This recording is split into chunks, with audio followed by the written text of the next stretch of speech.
মৰমৰ শিক্ষাৰ্থীসকল, আজি আমি গসাউ আৰু লসাগু ৩ নম্বৰ পাঠটোৰ পুনৰালোচনা কৰিব ওলাইছোঁ।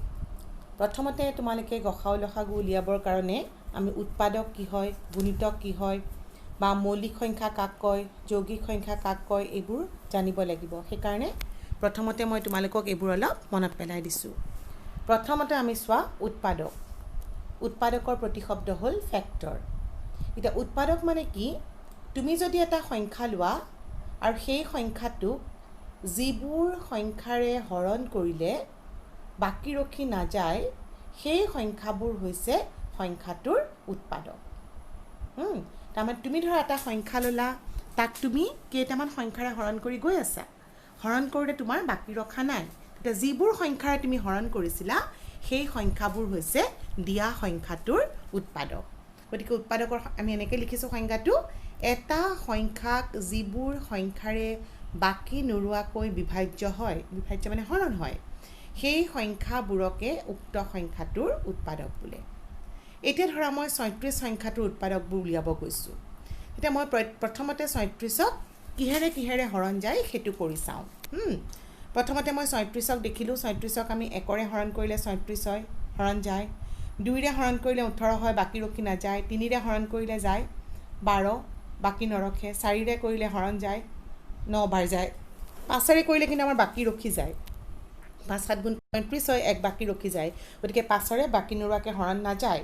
৬ৰে হৰণ যায় ৬ ৬ গুণ ৩৬, ৭ৰে নাযায় বিকজ ৭ ৫ গুণ ৩৫ হয়, ১ বাকী ৰখি যায়। ৮ৰেও নাযায়, ৮ ৪ গুণ ৩২ হ'ব, ৩ ৰখি যাব, হয়নে? গতিকে ৮ ৯ এইবোৰ ৯ৰে যাব। আকৌ ৯ৰে হৰণ গ'ল ৪, তেনেকৈ ১০ ১১ৰে নাযায়। ১২ৰে গ'লে তোমাৰ থাকি গ'ল ৩, ১৩ ১৪ ১৫ ১৬ ১৭ নাযায়। আমি কৰি কৰি চাই গৈছোঁ। ১৮ৰে গৈছে ২, আকৌ তেনেকৈ বাকীবোৰ নাযায় আৰু ৩৬ৰে গ'ল ১ হ'ল। তাৰমানে আমি দেখিলোঁ এই ৩৬ সংখ্যাটোক ১ ২ ৩ ৪ ৬ ৯ ১২ ১৮ ৩৬ এইকেইটা সংখ্যাৰে হৰণ গৈছে। গতিকে এইকেইটা সংখ্যাই হৈছে তোমালোকৰ ৩৬ৰ উৎপাদক। গতিকে ৩৬ৰ উৎপাদকবোৰ কি পালোঁ? ১ ২ ৩ ৪ ৬ ৯ ১২ ১৮ ৩৬। কিন্তু তোমালোকে চোৱা, এনেকৈ যেতিয়া মই হৰণ কৰি কৰি লিখি আছোঁ, এনেকৈ হৰণ কৰি কৰি লিখি আছোঁ, সেই দেখিছা নহয় তোমালোকৰ বহুত দীঘলীয়া হৈ গৈছে। এই বস্তুটোকে মই এনেকৈ চোৱা, হৰণক আমি পূৰণ হিচাপেও লিখিব পাৰোঁ নহয়। ৩৬ হৰণ আমি সৰুতে পাইছিলোঁ, ৩৬ হৰণ ১ক মই এনেকৈ লিখিব পাৰোঁ ৩৬ সমান ৩৬ পূৰণ ১। তেনেকৈ ৩৬ হৰণ ২ক মই কেনেকৈ লিখিব পাৰোঁ ৩৬ সমান ২ পূৰণ ১৮ এনেকৈও লিখিব পাৰোঁ। তাৰমানে পূৰণ হিচাপেও প্ৰকাশ কৰিব পাৰোঁ, হয়নে? তেতিয়া সেইবোৰক আমি লিখাত সুবিধা হ'বৰ কাৰণে আমি তেনেকৈ আমি উৎপাদক উলিওৱা নিয়মটো কৰোঁ। তাৰমানে কেনেকৈ কৰিলোঁ? ৩৬ক মই কি কি সংখ্যাৰ পূৰণফল হিচাপে লিখিব পাৰোঁ? ১ৰে হৰণ যায়, গতিকে ১ পূৰণ ৩৬। ২ৰে যাব ২ পূৰণ ১৮। ৩ৰে যায় ৩ ৪ গুণ ৩ ১২ গুণ ৩৬। ৪ৰে যায় ৪ ৯ গুণ ৩৬। ৬ৰে যায় ৬ ৬ গুণ ৩৬। যেতিয়ালৈকে আমি এইখিনিতে ঘূৰি আহি সংখ্যাটো নাপাওঁ, একে পাই গ'লোঁ, আমাৰ তাৰমানে আৰু কৰিব নালাগে। তেতিয়া মোৰ এই সংখ্যাবোৰ এনেকৈ লিখা চোৱা, ১ ২ ৩ ৪ ৬, আকৌ এবাৰ ৬ আছে নালাগে, ৯ ১২ ১৮ ৩৬ এইবোৰ হৈছে ইয়াৰ উৎপাদক। গতিকে আমি উৎপাদক ওলাবলৈ এই পদ্ধতিটো ব্যৱহাৰ কৰিম। আমি আগতেতো বহুত অংক কৰিছোঁ, তোমালোকে মই এতিয়া মাত্ৰ মনত পেলাই দিছোঁ। তোমালোকে আগৰ অংকবোৰ প্ৰেক্টিছ কৰিবা দেই। এইবাৰ আমাৰ হ'ল কেইটামান মনত ৰাখিবলগীয়া কথা উৎপাদকৰ ক্ষেত্ৰত। সেইকেইটা হৈছে, তুমি সদায় মন কৰিবা 1ৰে যিকোনো সংখ্যাকে হৰণ যায় নে নাই? যায়। সেইকাৰণে 1 হৈছে 1 যিকোনো সংখ্যাৰে এটা উৎপাদক। আকৌ আৰু এটা কথা আমি গম পাইছোঁ যে নিজেই সদায় নিজক হৰণ কৰিব পাৰিম, এবাৰ যাব। গতিকে সংখ্যা এটা নিজেই নিজৰ উৎপাদক, নিজৰে হৰণ যাবই, গতিকে নিজেই নিজৰ উৎপাদক হ'ব। আকৌ তোমালোকে মন কৰিবা যে 1 হৈছে সংখ্যাটোৰ আটাইতকৈ সৰু উৎপাদক আৰু সংখ্যাটো নিজেই হৈছে সংখ্যাটোৰ আটাইতকৈ ডাঙৰ উৎপাদক। আৰু আমি আৰু এটা মন কৰিবলগীয়া কথা যে এটা সংখ্যা সীমিত সংখ্যক সংখ্যাৰেহে হৰণ কৰিব পাৰি, বাকী নোযোৱাকৈ। গতিকে উৎপাদকৰ সংখ্যা সীমিত হ'ব। এইকেইটা আমি মনত ৰাখিবলগীয়া কথা। তাৰপিছত আমি যাওঁ গুণিতক। গুণিতকৰ প্ৰতিশব্দ হ'ল মাল্টিপল। গুণিতক মানে কি? আমি যদি এটা সংখ্যা ল'লোঁ, সংখ্যাটোৰে কিছুমান সংখ্যাক হৰণ কৰিব পাৰি, যেতিয়া হৰণ কৰিলে বাকী ৰখি নাযায়, সেই সংখ্যাবোৰ তুমি যিটো সংখ্যা দিয়া আছে তাৰ গুণিতক হয়। উদাহৰণস্বৰূপে ধৰা মই ২ ধৰিলোঁ। ২ৰে যদি আমি ২ক হৰণ কৰোঁ, হৰণ যায়, বাকী নৰয়, গতিকে ২ৰ এটা গুণিতক। তেনেকৈ ২ৰে আকৌ ৪ক হৰণ কৰিব পাৰা, হয়নে? দুবাৰ যাব গতিকে 4ও হৈছে 2 গুণিতক তেনেকৈ 2ৰে 6 হৰণ কৰিব পাৰা 6 হৈছে 2 গুণিতক এনেকৈ কৰি কৰি গৈ থাকিব পাৰি অৰ্থাৎ আমি গুণিতকবোৰ কেনেকৈ পাওঁ স্বাভাৱিক সংখ্যাৰে এটা সংখ্যাক পূৰণ কৰি গৈ থাকিলে আমি সংখ্যাটোৰ গুণিতকবোৰ পাব পাৰোঁ গতিকে গুণিতক আমি কেনেকৈ ডিফাইন কৰিছোঁ এটা সংখ্যাৰে যিবোৰ সংখ্যাক বাকী নোৰোৱাকৈ হৰণ কৰিব পাৰি সেই সংখ্যাবোৰক উক্ত সংখ্যাটোৰ গুণিতক বোলে হ'ল এটা সংখ্যাক 1 2 3 আদি স্বাভাৱিক সংখ্যাৰে পূৰণ কৰিলে সংখ্যাটোৰ গুণিতকবোৰ পোৱা যায় এতিয়া চোৱা তোমালোকে যদি 1 2 3 4 এনেকৈ গৈ আছা 100 200 1000 1 লাখ গৈ আছা তোমালোকে বহুত সংখ্যাৰে পূৰণ কৰি কৰি নতুন নতুন গুণিতকবোৰ পাব পাৰা সেইকাৰণে গুণিতকৰ সংখ্যা হৈছে অসীম সীমিত নহয় এতিয়া মই ধৰা 36ৰ 5টা গুণিতক উলিয়াব দিছে কাৰণ অসংখ্য গুণিতক পাম মোক কেইটা উলিয়াব লাগে ধৰা কৈ দিয়ে সাধাৰণতে যদি 36ৰ 5টা গুণিতক উলিয়াব দিছে মই কি কৰিম 1ৰ পৰা 5লৈ কৰি গৈ থাকিম বা যিকোনো সংখ্যাৰে পূৰণ কৰিব পাৰা যিকোনো স্বাভাৱিক সংখ্যাৰে 36ৰ লগত 1 পূৰণ কৰিলোঁ 36 গুণ 36 36 দুগুণ 72 36ক 3ৰে পূৰণ কৰিলোঁ 108 36ক 4ৰে পূৰণ কৰিলোঁ 144 36ক 5ৰে পূৰণ কৰিলোঁ 180 অৰ্থাৎ এই সংখ্যাকেইটা 36 72 108 144 180 এইবোৰক 36ৰে হৰণ কৰিলে কি হয় বাকী ৰখি নাযায় গতিকে এইবোৰ হৈছে তোমাৰ 36ৰ 5টা গুণিতক গতিকে মই লিখিলোঁ 36ৰ 5টা গুণিতক হ'ল 36 72 108 144 আৰু 180 এইকেইটা লিখিব নাপাহৰিবা দেই পূৰণ কৰি থৈ দিলে নহ'ব তুমি গুণিতকবোৰ লিখিব লাগিব হ'ল গুণিতক লিখাটো মনত পৰিছে মই বেছি অংক কৰা নাই আৰু এটা মাত্ৰ কৰি দিছোঁ মনত পৰিবলৈ কাৰণে তোমালোকে কিতাপত বহুত অংক আছে সেইবোৰ প্ৰেক্টিছ কৰিবা আগতে আমি কাৰণ এইবোৰ পঢ়িছোঁ এইবাৰ তুমি গুণিতকৰ ক্ষেত্ৰত এটা কথা মন কৰিবা এটা সংখ্যাৰ অসংখ্য গুণিতক থাকে মই অকমান আগতে ক'লোঁ কাৰণ তুমি সংখ্যা এটাক স্বাভাৱিক সংখ্যাৰে পূৰণ কৰি কৰি গুণিতকবোৰ পোৱা গতিকে স্বাভাৱিক সংখ্যা যিহেতু অসংখ্য গতিকে আমি গুণিতকৰ সংখ্যাটো অসংখ্য পাম আৰু আটাইতকৈ সংখ্যা এটা আটাইতকৈ সৰু গুণিতকটো হৈছে সংখ্যাটো নিজে কাৰণ 1ৰে পূৰণ কৰিলে আমি সংখ্যাটো নিজে পাওঁ সেইটো এটা গুণিতক হয় আৰু সেইটো হৈছে আটাইতকৈ সৰু গুণিতক এটা সংখ্যাৰ আটাইতকৈ ডাঙৰ গুণিতকটো উলিয়াব নোৱাৰি এইটো এটা মনত ৰাখিবলগীয়া কথা হা তাৰপিছত আমি নেক্সট আহিলোঁ মৌলিক সংখ্যা এটা মৌলিক সংখ্যা কাক বোলে মৌলিক সংখ্যা হৈছে তুমি এটা সংখ্যাক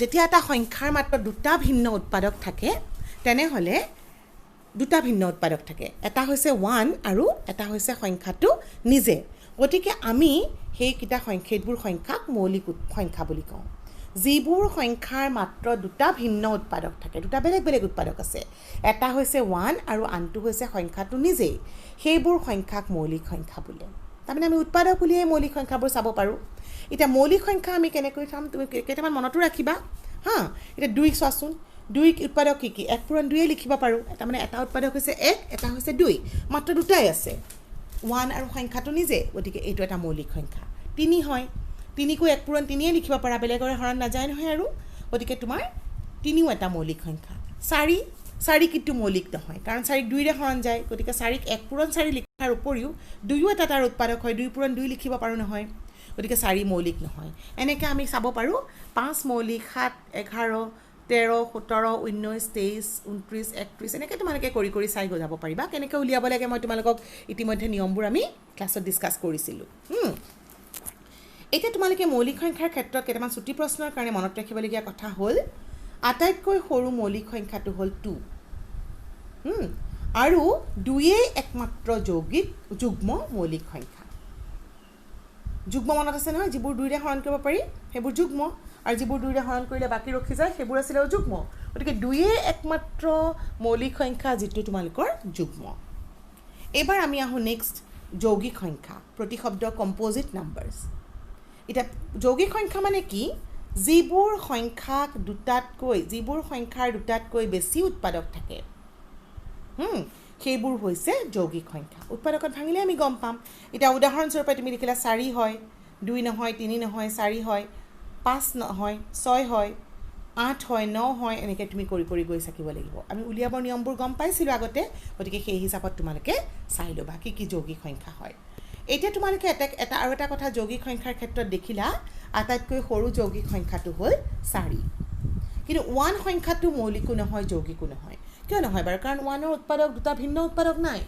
1ৰ অকল এটাই উৎপাদক সংখ্যাটো 1 অকল হয়নে সেইকাৰণে 1টো মৌলিক নহয় আৰু যৌগিকো নহয় দুটাতকৈ বেছি থাকিব লাগে গতিকে আমাৰ 1 সংখ্যাটো মৌলিকো নহয় যৌগিকো নহয় তাৰপিছত তোমালোকৰ আৰু এটা মনত ৰাখিবলগীয়া কথা 2ৰ বাহিৰে আটাইবোৰ যুগ্ম সংখ্যাই যৌগিক কাৰণ 2 একমাত্ৰ তোমালোকৰ যুগ্ম মৌলিক সংখ্যা গতিকে বাকি যিবোৰ মৌলিক সংখ্যা আছে আটাইবোৰ তোমালোকৰ অযুগ্ম কিন্তু মন কৰিবা দেই সকলো অযুগ্ম সংখ্যা আকৌ মৌলিক নহয় ঠিক আছে মৌলিক সংখ্যাবোৰ অযুগ্ম হয় 2ৰ বাহিৰে বাকিবোৰ কিন্তু আটাইবোৰ অযুগ্ম হলে তোমালোকৰ মৌলিক নহয় উদাহৰণ হিচাপে 9ৰ কথা ভাবাচোন 9 তোমালোকৰ 3টা উৎপাদক আছে 1ৰে হৰণ যায় 9ৰে যায় 3ৰে যায় গতিকে 9টো হৈছে অযুগ্ম সংখ্যা কিন্তু 9টো মৌলিকো হয় হয়নে গতিকে এনেকুৱা ধৰণৰ অযুগ্ম হয় কিন্তু মৌলিক নহয় এইটো কথা মনত ৰাখিবা আৰু এটা তোমালোকৰ মনত ৰাখিবলগীয়া কথা হৈছে ডাঙৰ সংখ্যাবোৰ ক্ষেত্ৰত পাব পাৰো এটা সংখ্যা যদি ইয়াৰ আধাতকৈ সৰু যিকোনো মৌলিক সংখ্যাৰে বিভাজ্য নহয় তেন্তে সংখ্যাটো মৌলিক হ'ব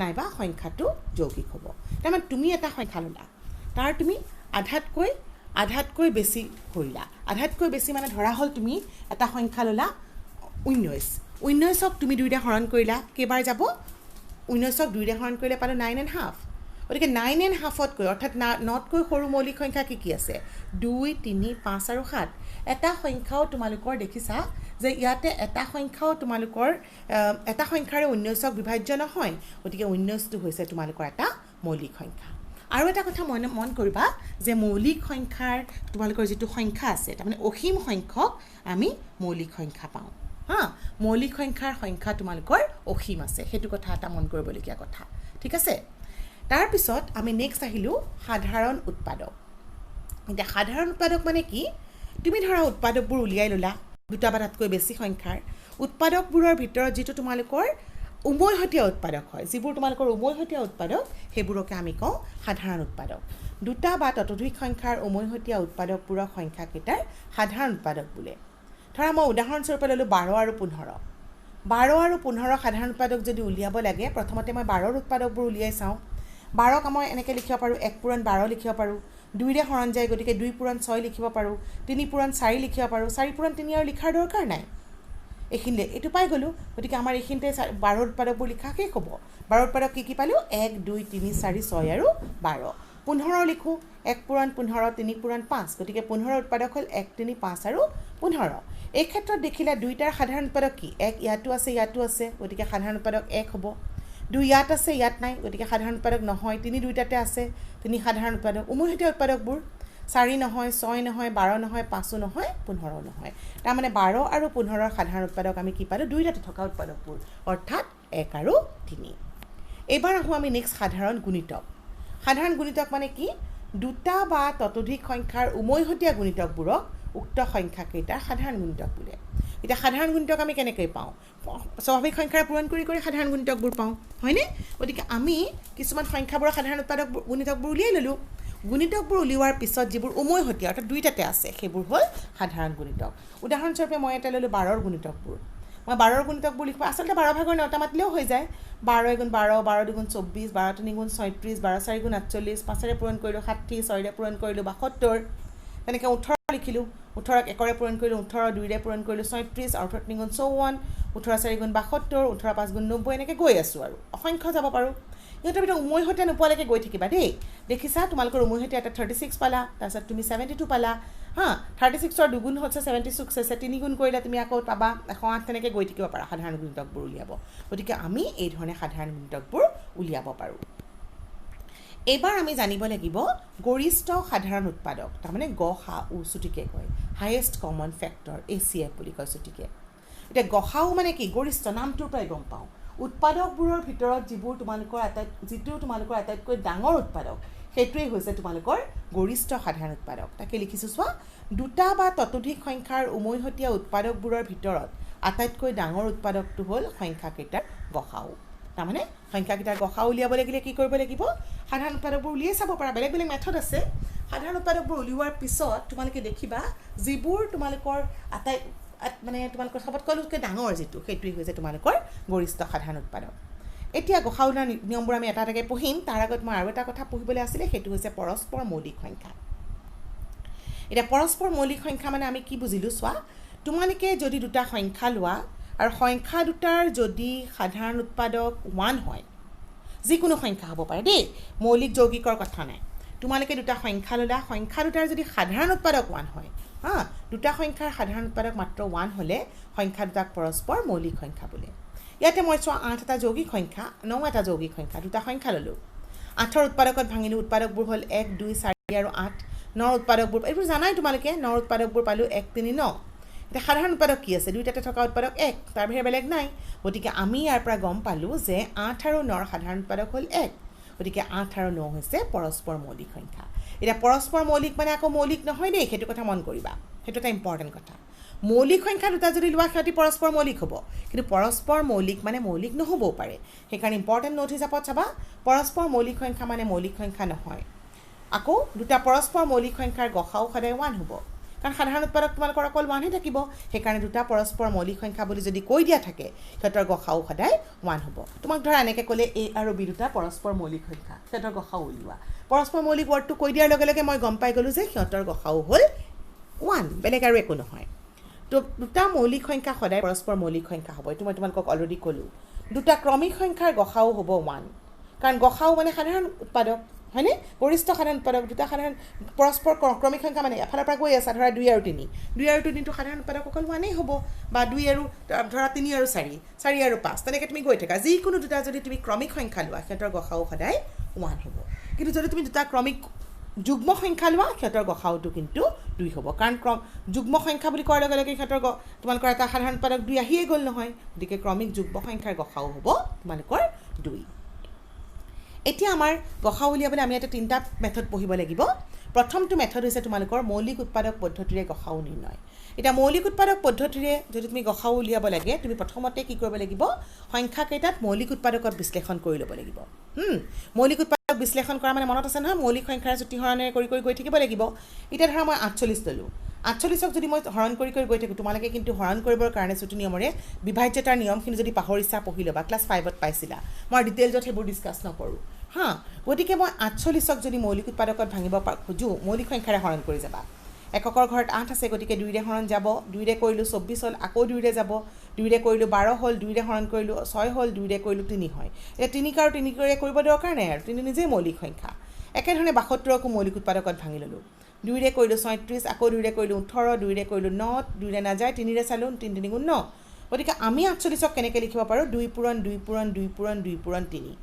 একেধৰণে 72ক মই কেনেকৈ লিখিব পাৰোঁ? 2 পূৰণ 2 পূৰণ 2 পূৰণ 3 পূৰণ 3। এতিয়া তোমালোকে মৌলিক উৎপাদকত বিশ্লেষণ হৈ গ'ল, ইহঁত দুটা, এই সংখ্যা দুটা তোমালোকে এই ধৰণে মৌলিক উৎপাদকত বিশ্লেষণ কৰিলা। কৰাৰ পিছত তুমি এতিয়া গসাও কেনেকৈ পাবা? গসাও উলিয়াবৰ কাৰণে আমি দুইটাত থকা মানে দুইটাত থকা সংখ্যাবোৰ ল'ম। আৰু সাধাৰণতে আমি কেনেকৈ চাওঁ জানা? সৰ্বনিম্ন যিমান বাৰ থাকে, এটা সংখ্যাত যিমান বাৰ সৰ্বনিম্ন বাৰ থাকে, সেইটোৱে তোমালোকৰ গসাওত থাকিব। এতিয়া তুমি চোৱা, 48ত 2 আছে 4 বাৰ, আৰু 72ত 2 আছে 3 বাৰ। গতিকে আমাৰ গসাওত 2 থাকিব 3 বাৰ, সৰ্বনিম্ন বাৰ। একেধৰণে 48ত 3 আছে এবাৰ, আৰু 72ত 3 আছে 2 বাৰ। গতিকে গসাওত তোমাৰ থাকিব 3টো এবাৰ। গতিকে আমি কি পাম? 2 পূৰণ 2 পূৰণ 2 পূৰণ 3টো হৈছে আমাৰ নিৰ্ণয় গসাগু। তাৰ ভেলু হ'ল তোমালোকৰ 24।